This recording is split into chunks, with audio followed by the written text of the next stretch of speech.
दुनिया में शायद ही कोई ऐसा शख्स होगा जिसका ससुर दुनिया की सबसे बड़ी डेमोक्रेसी का पहला पीएम हो, उसकी पत्नी और उसका बेटा भी पीएम रहा हो, लेकिन फिर भी लोग उस शख्स के बारे में बहुत कम जानते हो।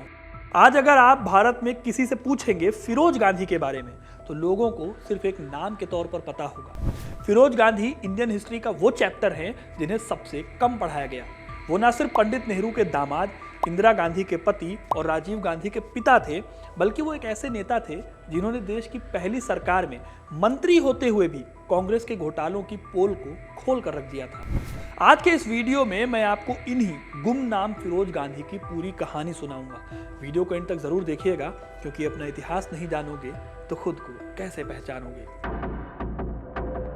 12 सितंबर 1912 को पैदा हुए फिरोज जहांगीर गांधी पारसी परिवार से आते थे। उनके पिता जहांगीर फरीदून गांधी मरीन इंजीनियर थे।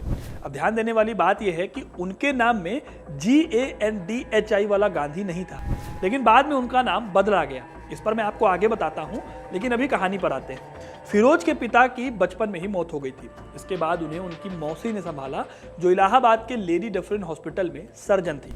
वही इलाहाबाद जहां नेहरू परिवार का बोलबाला था। आगे चलकर फिरोज इविंग क्रिश्चियन कॉलेज में पढ़ने लगे।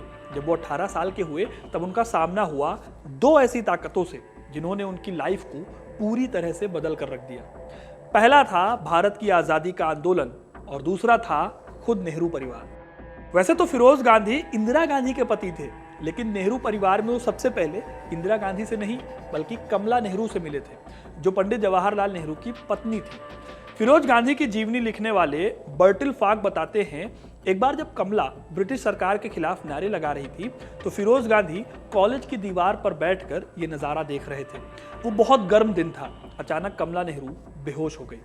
फिरोज दीवार से नीचे कूदे और कमला के पास दौड़कर पहुंच गए। उन्होंने कमला नेहरू को होश में लाने में मदद की और जब उन्हें होश आया तब सब आनंद भवन गए। यहीं से नेहरू परिवार और फिरोज गांधी के बीच दोस्ती बढ़ गई। इस घटना के बाद से फिरोज ने भी कॉलेज छोड़ दिया और खुद आज़ादी की लड़ाई में कूद गए।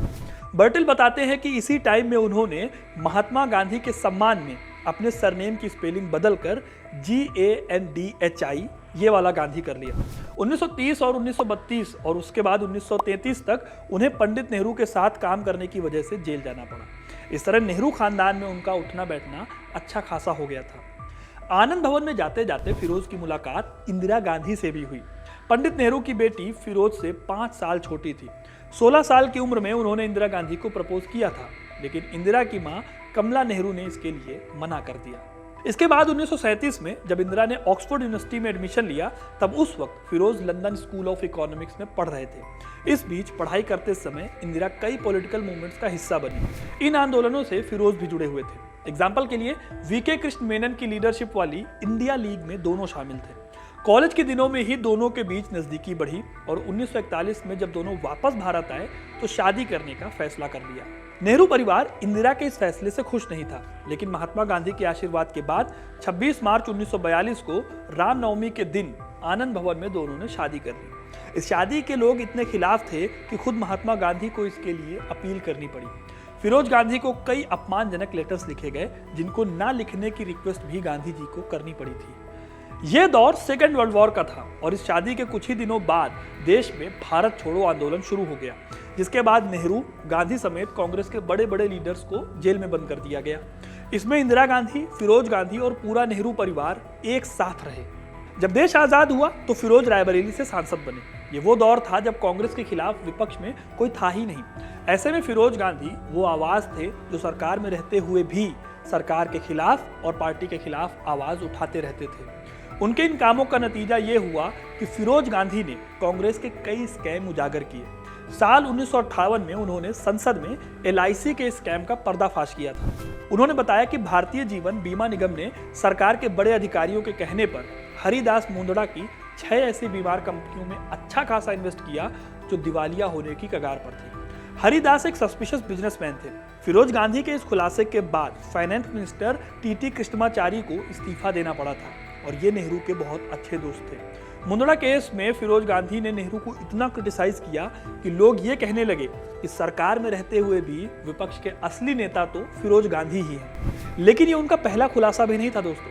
3 साल पहले यानी साल 1955 में उन्होंने डालमिया जैन या डीजे ग्रुप के नाम से मशहूर कंपनी के पैसों की हेराफेरी को भी पकड़ा था। फिरोज गांधी ने संसद में खुलासा किया कि डालमिया जैन ग्रुप के संस्थापक रामकृष्ण डालमिया ने कंपनी के खातों में गड़बड़ी की थी, पैसों का हेरफेर किया और बोगस कंपनियां बनाकर बड़े पैमाने पर पैसे का हेरफेर करके बोगस प्रॉपर्टी बनाई है। इस खुलासे की वजह से डालमिया ग्रुप को भारी नुकसान हुआ और डालमिया को 2 साल की सजा भी सुनाई गई थी।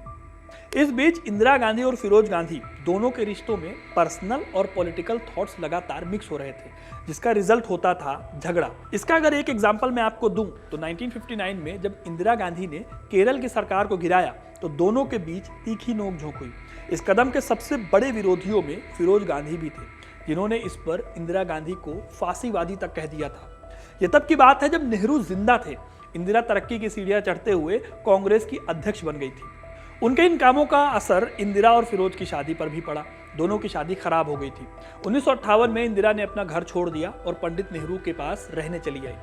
दोस्तों, फिरोज गांधी शायद आने वाले टाइम में इंदिरा गांधी और कांग्रेस सरकार का और भी विरोध करते, लेकिन ऐसा हो नहीं पाया। 1958 में ही उन्हें पहला हार्ट अटैक आया। उस समय इंदिरा भूटान में थी। जैसे ही उन्हें यह पता चला वो अपने पति के पास वापस चली आई, लेकिन फिर फिरोज ज्यादा दिनों तक जिंदा नहीं रह पाया। 8 सितंबर 1960 को दूसरे हार्ट अटैक से उनकी मृत्यु हो गई। दोस्तों, फिरोज गांधी का सबसे बड़ा योगदान ये रहा कि उन्होंने पार्लियामेंट में बहस के लेवल को हमेशा ऊंचा करके रखा। अन्याय और घोटाले वो सहते नहीं थे, इसलिए कांग्रेस के होकर भी कांग्रेस के करप्ट नेताओं के खिलाफ वो खड़े रहते थे। फिरोज गांधी के साथ काम कर चुके ओमकार नाथ भार्गव ने बीबीसी के एक इंटरव्यू में बताया था कि संसद भवन के सेंट्रल हॉल में एक लॉबी हुआ करती थी, जिसे फिरोज गांधी कॉर्नर कहा जाता था।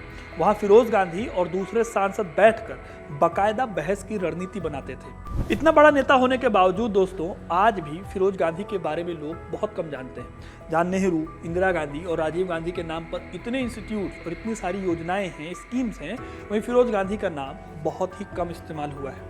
यूपी की एक आध जगह को छोड़ दिया जाए तो फिरोज गांधी का नाम आपको ज्यादातर देखने को नहीं मिलता। लेकिन ये वो नेता हैं जिन्होंने कांग्रेस में रहते हुए भी कांग्रेस की करप्शन को खोल कर रखा था। तो दोस्तों, ये थी कहानी फिरोज गांधी की। आपको ये कहानी कैसी लगी कमेंट करके जरूर बताइएगा। वीडियो को लाइक और शेयर करना ना भूलें और ऐसी इंटरेस्टिंग कहानियों के लिए हिस्ट्री कनेक्ट को सब्सक्राइब जरूर करें। धन्यवाद।